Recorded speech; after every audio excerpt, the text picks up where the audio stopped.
Hi guys, I want to include videos like this in my channel from time to time. It's nothing but me in my apartment with a camera, no editing software, some notes and technical stuff, and no fluff. So I want to make a disclaimer from my last video where I was pureeing broccoli. Under no circumstance should you put a foreign object into your blender.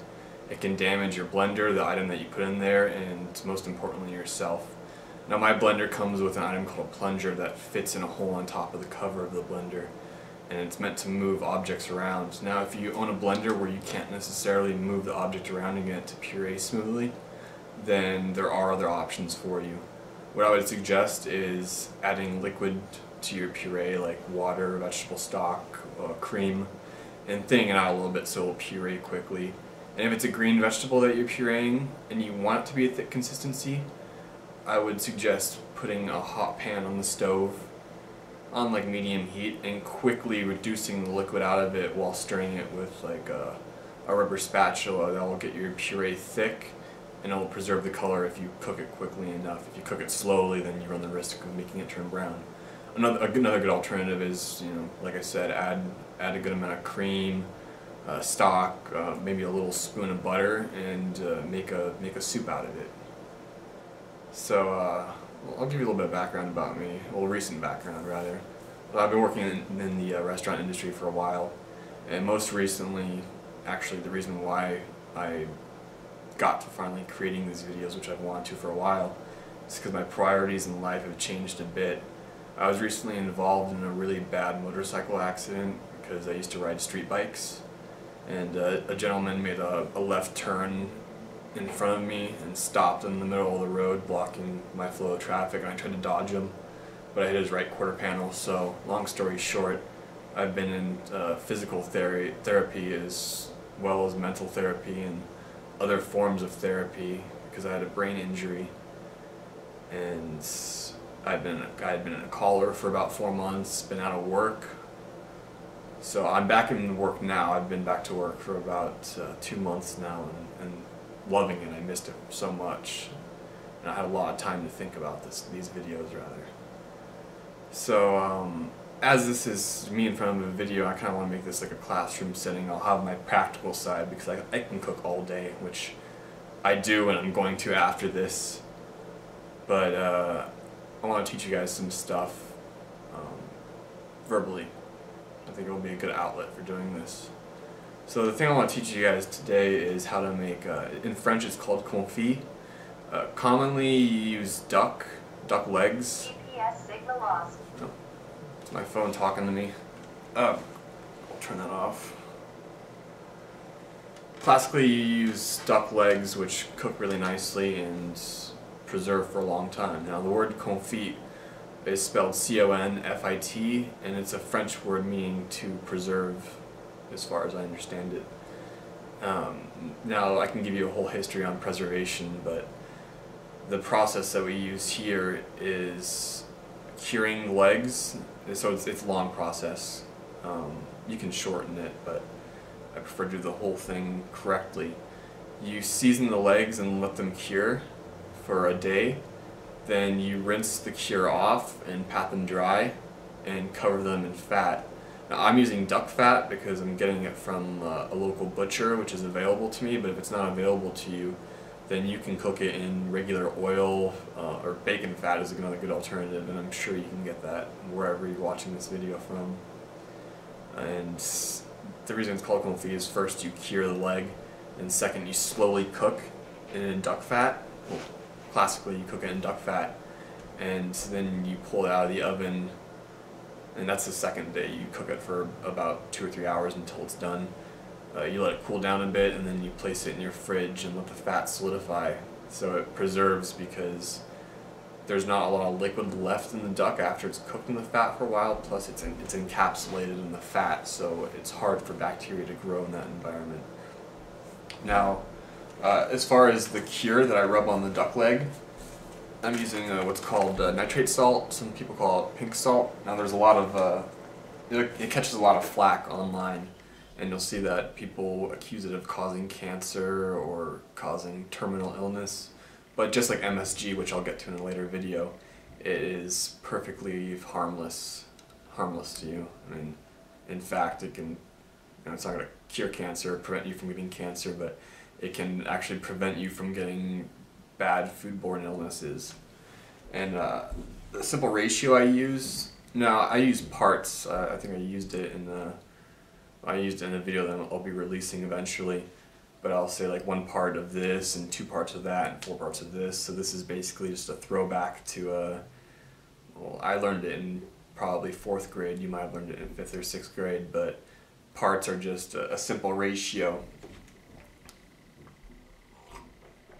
So in this instance, I took one tablespoon of the nitrate salt, 1 tablespoon of sugar, and 10 tablespoons of kosher salt. You can use any salt. I just like using kosher, and that's what I keep in my pantry all the time. And I used to think that nitrate salt was pink because it caused something chemically in the product by being pink, but it's actually just dyed pink. So you can differentiate it from a normal salt. So it's a bright red pink, and you don't need very much of this stuff, which is why I dilute it with regular salt. And sugar. You know, sugar doesn't really impart much flavor. The reason that I put a little bit of sugar in there is because it actually promotes the growth of good bacteria. Now, the curing process kills bad bacteria through osmosis because there's liquid inside the cell and outside the cell, and most things in life want to reach an equilibrium stage. So if there's a lot of salt on the outside, then through osmosis, which is the transference of water inside and outside of the cell wall, it'll want to go from a high concentration of salt, or from a low concentration of salt within the cell to a high concentration of salt outside of the cell, and it brings that salty solution back inside, so it kind of goes in and outside of the cell wall back and forth. You'll notice that liquid is released when you cure something.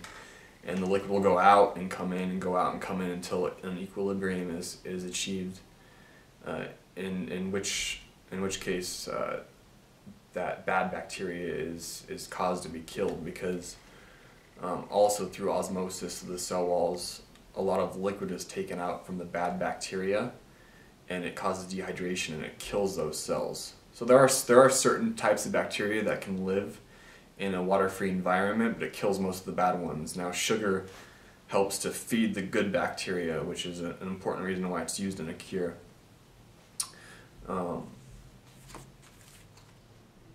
Now, I rub a liberal amount of this on the bird because we'll be rinsing it off after it cures. So I'll show you an example. I'm not going to tell you, oh, per leg you're going to need a tablespoon of cure. So on the fat side, not much. This is a chicken leg, by the way. I'll be showing you duck legs that are already in cure in my fridge. And this is the chicken leg that I cut the tip off of in the chicken butchery video. And the fat side, you want to season more liberally than the skin side, or than the non-skin side, because it won't absorb a lot of salt. So I'm taking a big pinch of this cure mix. I'm basically covering it. It's kind of hard to see because I don't have a high-def camera, but I'm curing the skin side in a large proportion. And on the non-skin side, I'm just taking basically heat. Some of it's going to fall off, but you want to uniformly basically coat it in salt. So if I was to give you a measurement amount, I would say about probably a tablespoon per side. Now, chemically, as I said before, nitrates get a lot of flack about being cancerous and such, but nitrates are actually something that's very common. Nitrates and nitrites are only differentiated by 1 atom, which is nitrate has 3 oxygen atoms and nitrate has 2 oxygen atoms. Now, the process of transference between the 3 oxygen atoms and the 2 oxygen atoms is something that happens naturally in your body and also happens during the curing process. Now, tons of things, like I said, contain nitrates and nitrites. It's anything that's grown in soil pulls nitrates out of the soil So basically anything you eat that's grown in the ground has a natural concentration of nitrates.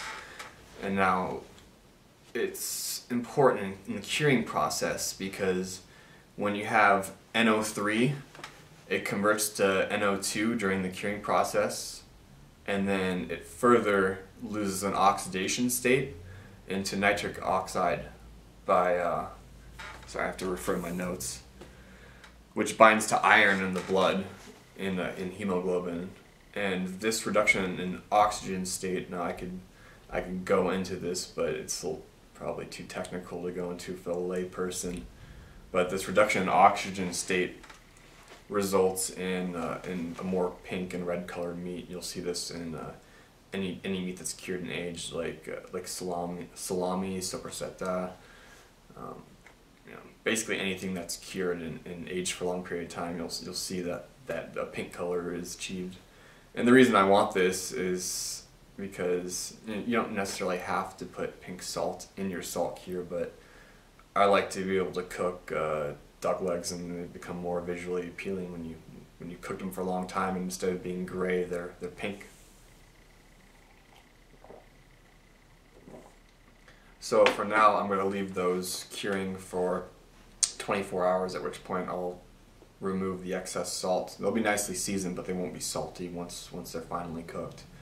And in my next video, I'll show you how to properly go about cooking. Thanks for watching, and I hope you learned something important.